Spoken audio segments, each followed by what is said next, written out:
여러분, 환영합니다. 오늘 보내주신 2026년 3월 17일자 장마감 리포트를 쭉 살펴보다가 제가 정말 흥미로운 모순을 하나 발견했어요. 이 방송은 단순하게 숫자를 읊어드리는 게 아니라 여러분이 공유해 주신 자료를 바탕으로 지식의 정수를 쫙 뽑아내는 심층 탐구 시간이잖아요. 네, 반갑습니다. 오늘 다룰 자료가 사실 엄청 방대한데 이 쏟아지는 수치들 속에 숨겨진 거대 자본의 진짜 흐름을 해독하는 게 오늘 저희의 핵심 미션이죠. 맞아요. 인포데믹에 지친 여러분을 위해서 저희가 제대로 한번 파헤쳐 보겠습니다. 당장 오늘 국내 증시만 봐도 이상한 점이 딱 보이거든요. SK하이닉스의 최태원 회장이 막 2030년까지 메모리 반도체가 부족할 거다. 이렇게 엄청난 호재를 터뜨렸잖아요. 그렇죠. 심지어 미국 증시의 ADR 상장을 검토한다는 이야기까지 나왔으니까요. 아니 그러니까요. 이게 완벽해 보이는 호재인데 정작 오늘 하이닉스 주가는 0.41% 하락 마감을 했단 말이죠. 도대체 이 표면적인 숫자들 이면에서 무슨 일이 벌어지고 있는 건지 오늘 하나씩 짚어보시죠. 네, 오늘 자료는 그야말로 글로벌 자본시장이 지금 얼마나 치열하게 삿바싸움을 하고 있는지 보여주는 아주 좋은 축소판입니다. 단순히 지수가 올랐다 내렸다가 아니라 이 데이터들이 지금 당장 우리의 삶과 비즈니스에 왜 중요한지 그 비판적인 시각을 좀 제공해 드리겠습니다. 좋습니다. 자, 그럼 가장 뜨거운 주제죠. 기술주 이야기부터 먼저 풀어볼까요? 간밤에 미국 나스닥 지수가 1.2% 상승했고 S&P 500도 1.01% 올랐어요. 전반적으로 아주 강한 흐름이었죠. LG 에너지 솔루션 같은 시총 상위주들이 그야말로 불을 뿜었거든요. 사실 한국과 미국의 기술주 시장이 얼마나 밀접하게 연결되어 있는지 보여주는 대목이죠. 저는 이게 약간 거대한 톱니바퀴 같더라고요. 미국의 그 거대한 기술주 톱니바퀴가 웽 하고 돌아가니까 공급망으로 엮여있는 한국 코스피라는 톱니바퀴가 아주 완벽하게 맞물려서 굴러가는 느낌이랄까요? 아주 정확한 비유십니다. 미국의 AI 산업이 인프라를 막 확장하면 결국 거기에 들어가는 메모리 반도체나 전력망, 배터리를 만드는 한국 기업들의 가치도 당연히 덩달아 올라갈 수밖에 없는 구조거든요. 근데 바로 여기서 아까 제가 말씀드린 그 이상한 점이 나옵니다. 이렇게 잘 맞물려 돌아가는 줄 알았던 톱니바퀴에서 유독 SK하이닉스만 삐걱거렸단 말이죠. 네, 호재에도 불구하고 주가가 빠진 현상이죠. 아니, 최태원 회장이 2030년까지 수요가 넘친다고 했고 미국 상장 검토까지 언급했으면 무조건 날아가야 하는 거 아닌가요? 이게 글로벌 자금이 확 들어올 수 있는 초대형 뉴스잖아요. 근데 왜 빠진 건가요? 여기서 주목할 만한 점은 주식시장이 뉴스의 액면가 그대로만 움직이지 않는다는 겁니다. 결국 시장은 누가 사고 파느냐 이 수급이 결정하거든요. 아, 수급이 엇갈렸군요. 네, 코스피 전체를 보면 기관이 157만 주, 외국인이 38만 주를 쌍끌이 매수하면서 지수를 끌어올렸어요.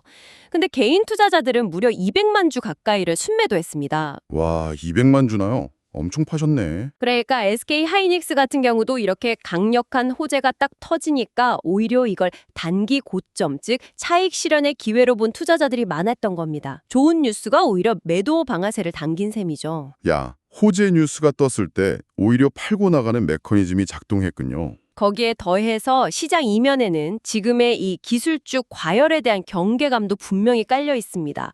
리포트에 보면 마이클 버리가 스페이스X의 나스닥 팩 조기 편입을 두고 경고한 내용이 있죠. 맞아요. 저도 그거 봤어요. 스페이스X 같은 혁신 기업이 지수에 들어가면 좋은 거 아닌가요? 왜 투자자한테 불리할 수 있다고 경고한 거죠? 이게 바로 지수 편입의 역설인데요. 스페이스X가 나스닥 100에 들어가면 그 지수를 추종하는 전 세계의 패시브 펀드들, 그러니까 인덱스 펀드들은 기계적으로 그 주식을 사들여야만 합니다. 아, 기업 가치나 펀드멘털 그런 거 따지지 않고요. 네, 포트폴리오 비중을 무조건 맞춰야 하니까요. 마이클 버리는 바로 이 맹목적인 기계적 매수가 특정 기술주에 엄청난 거품을 만들 수 있고 결국 그 과열된 시장에 늦게 뛰어든 일반 투자자들이 피해를 볼 거라고 비판적으로 본 겁니다. 맹목적인 환호두에 숨어있는 인덱스 펀드의 맹점을 꼬집은 거군요. 흥미롭네요. 자, 기술주 이야기는 여기까지 하고요. 이제 경제의 가장 밑바탕, 연료 이야기를 좀 해보죠. 네, 결국 거시 환경의 변화를 짚어봐야 합니다. 기술주가 아무리 날아올라도 경제는 결국 에너지 위에서 움직이잖아요. 오늘 나스닥이 막 급등했던 진짜 방화세가 뭔지 보니까 다름 아닌 국제 유가 하락이더라고요. 맞습니다. 호르무즈 해역 봉쇄가 해제되고 중동 긴장이 좀 완화될 거라는 기대감 때문에 WTI 원유가 장중 5%나 급락했었죠. 지금은 약간 반등해서 95달러 선이긴 합니다만. 야, 유가가 확 빠지니까 시장이 환호한 거군요. 그렇죠. 기업들 입장에서는 에너지 비용 부담이 확 줄어드니까 인플레이션 공포에서 한숨 돌린 겁니다. 그 안도감이 다른 FICC 시장 지표에서도 뚜렷하게 보이더라고요. 그 이란발 전쟁 공포 때문에 미친 듯이 올랐던 금값도 1g당 23만 원 후반대, 그러니까 대략 1,800달러 선으로 훅 내려왔잖아요. 전쟁 이전 수준으로 완전히 돌아갔죠. 네.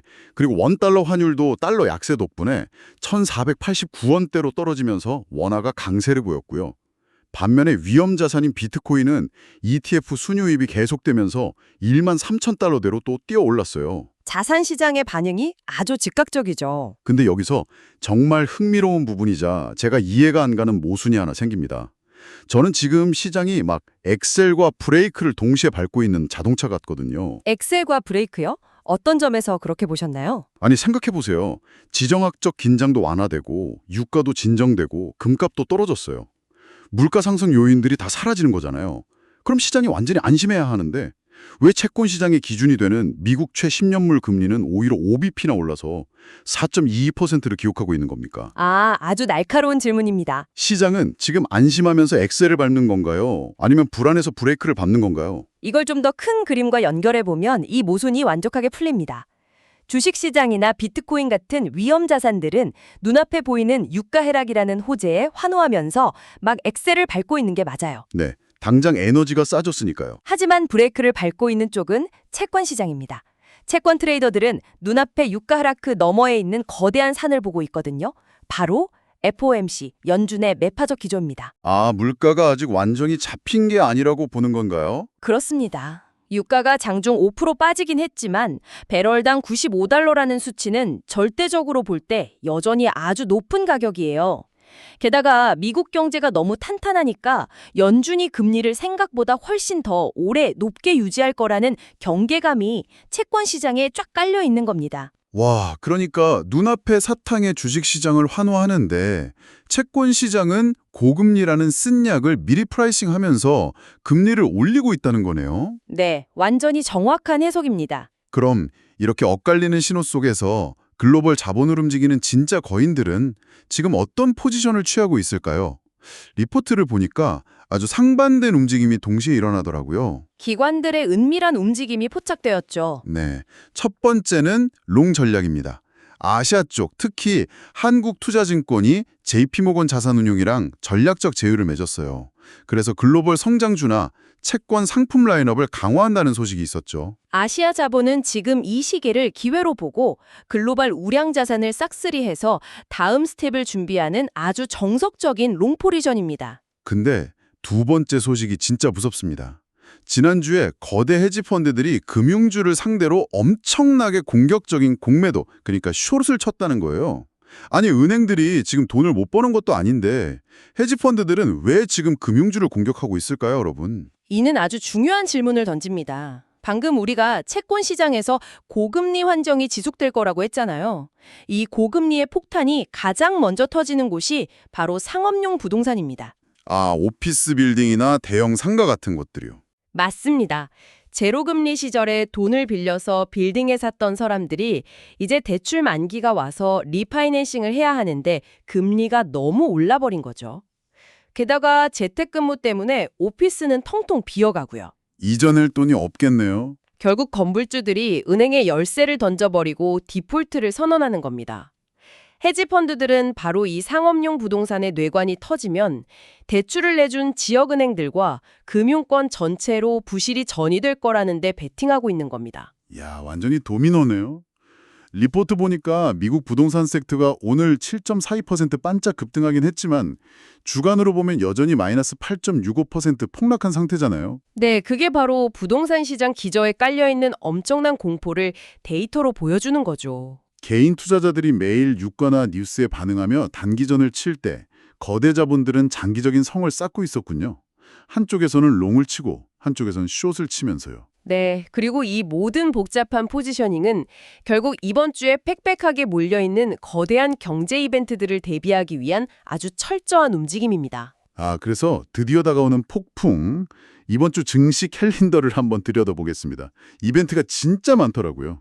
당장 화요일인 오늘 미국의 트럼프 대통령 연설이 있습니다. 네, 시장 전체가 아직 예의주시하고 있는 일정이죠. 여기서 저희가 분명히 할 것은 우리는 어떤 정치적 편향이나 이념에는 전혀 관심이 없다는 겁니다. 여러분, 오로지 이 연설이 시장의 변동성을 얼마나 키울 수 있는지, 관세나 무역장벽 발언이 어떤 영향을 미칠지 건조하고 객관적으로만 볼 필요가 있습니다. 시장은 불확실성을 가장 싫어하니까요. 연설 수에 따라 특히 수출 비중이 높은 아시아 증시가 출렁일 수 있습니다. 그리고 수요일에는 한국의 실업률 지표랑 미국의 생산자 물가지수, PPI가 발표됩니다. 이게 도매 물가잖아요. 네, 소비자 물가에 선행하는 지표죠. 아까 채권 시장이 두려워했던 인플레이션 불씨가 진짜 꺼졌는지 확인하는 아주 중요한 척도가 될 겁니다. 그리고 목요일, 이날이 대망의 슈퍼데이입니다. 글로벌 자금의 물줄기를 바꿀 이벤트가 몰려 있어요. 미국 FOMC에서 금리를 결정하는데 3.75% 유지 예측이 지배적이죠. 네, 동결은 거의 확실시 되는데 중요한 건 함께 발표되는 점도표와 경제 전망입니다. 연준 위원들이 앞으로 금리 어떻게 될지 점 찍어 놓는 표요. 맞습니다. 그 점들이 예상보다 높은 곳에 찍혀 있으면 위험 자산 시장은 크게 요동칠 겁니다.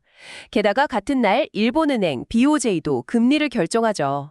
일본이 0.75%로 올린다는 예측이 있더라고요. 네, 글로벌 시장에 풀려있던 값싼 엔화 자금들이 일본으로 쫙 빨려 들어가는 블랙홀이 열릴 수도 있는 아주 중대한 날입니다. 그래서 이 모든 게 도대체 무슨 의미일까요? 혹시 여러분 중에 나는 프리랜서고 직장인인데 저런 거시경제가 나랑 무슨 상관이야 하시는 분 계실까요? 절대 그렇게 생각하시면 안 됩니다. 맞아요. 목요일 연준의 금리 결정은 당장 여러분의 대출 이자를 결정짓고요. 수요일 물가지수는 여러분의 밥상 물가를 결정합니다. 이건 단순한 숫자 노름이 아니라 우리의 생존과 직결된 일기예보잖아요. 아주 정확합니다. 그래서 오늘 우리가 다룬 방대한 데이터의 핵심 관전 포인트를 3가지로 딱 요약해 드릴 수 있겠습니다. 네, 정리해 주시죠. 첫째, 미국과 한국 기술주의의 강한 연동성을 인지하되 단기 수급 변동성을 항상 경계할 것. 둘째, 원유 가격 하락에 따른 안도감 이면에는 언제든 다시 튈 수 있는 단기 리스크가 도사리고 있다는 점. 셋째, 19일 목요일 FOMC와 BOJ 발표 전후로 위험 자산에 대한 섣부른 베팅보다는 관망세를 유지하며 다각적 시각을 가질 것. 이렇게 정리할 수 있겠습니다. 아주 깔끔한 요약입니다. 오늘 우리가 함께 해독한 이 자료들이 여러분이 정보의 홍수 속에서 길을 잃지 않도록 돕는 훌륭한 나침반이 되었기를 바랍니다. 불확실성의 시대일수록 이런 비판적인 시각이 꼭 필요하죠. 네.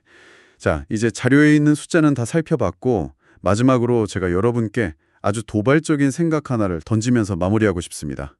어떤 건가요? 오늘 우리가 리포트에서 최태원 회장의 2030년 메모리 부족 발언을 봤고 또 호르무즈 해협의 긴장 완화로 유가가 움직이는 걸 봤잖아요. 이걸 딱 교차시켜보면 아주 재미있는 그림이 나옵니다. 기술과 에너지를 교차시킨다는 말씀이시군요. 네, 여러분 한번 상상해 보시죠. 지난 100년 동안 글로벌 패권과 국가 안보를 쥐고 흔든 최고의 무기는 단연 석유였습니다. 그 상징이 바로 중동의 호르무즈 해협이었죠. 세계 경제의 목줄과도 같았으니까요. 그렇죠. 그런데 지금 데이터가 새로운 경제의 연료가 된 시대잖아요. 어쩌면 2030년경에는 그 원유 수송로가 아니라 반도체의 글로벌 공급망, 그 자체가 한 국가의 생존을 결정짓는 새로운 시대의 호르무즈 해협이 되지 않을까요? 칩스 액트라던가 국가 간 반도체 동맹이 결국 안보의 최전선이라는 말씀이시군요. 이 되고 무기가 되는 이 거대한 전환의 시대에 과연 우리는 무엇을 준비하고 이 체스판에서 어디에 서 있어야 할까요? 이 묵직한 질문을 여러분 스스로 고민해 볼 수 있도록 남겨두면서 오늘 심층 탐구는 여기서 마치겠습니다.